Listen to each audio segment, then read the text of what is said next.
With you guys, this is June of Manila and right now we're having a Project P base here. So salamat sa nag-share ng video, yung time-lapse natin with J-Craft Edited. And we'd like to greet din pala yung ating mga members dyan sa J-Craft Music PH and sa ating JBP, J-Craft Base Philippines. So ngayon, pag-usapan natin strap lock. So one of the best thing na investment mong dapat gawin is maglagay ka rin ng investment sa strap lock. Sabi nga rito, to protect your investment. Kasi pag nalaglag, wala na, sayang. So itong lalagay natin, itong Grover style chrome. Kasi yung color ng base natin ay, pakita ko lang, chrome.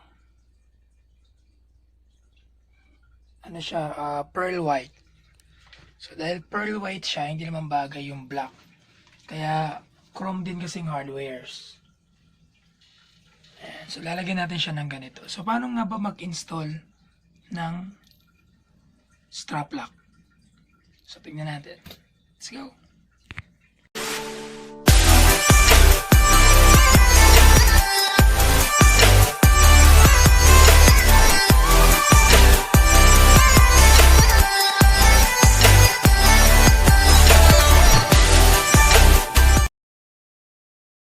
So first, since ito na yung ating project hybrid na mass, para siyang offset P base. Ayan.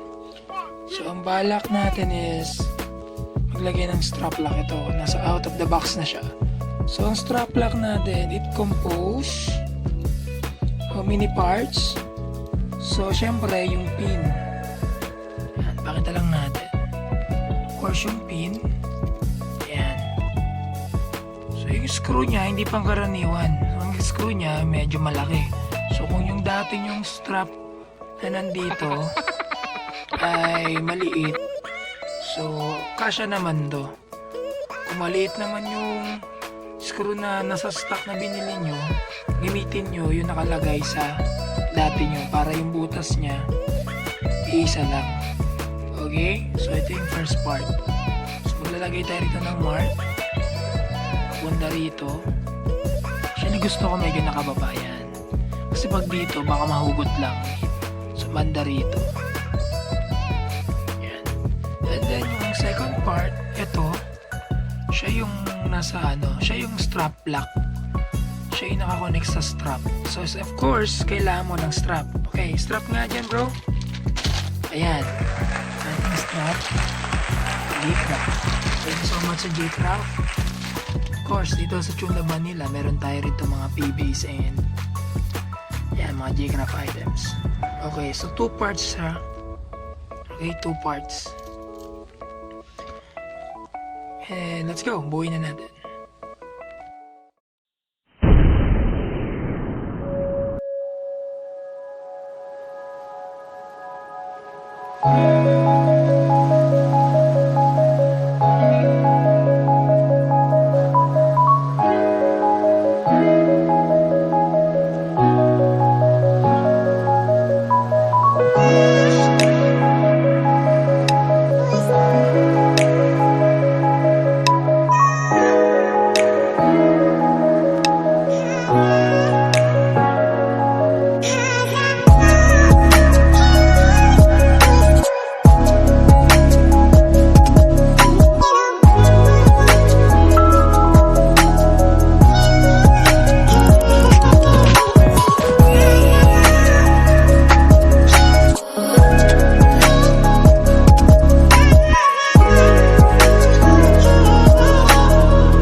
And ang ating finished product, ito na.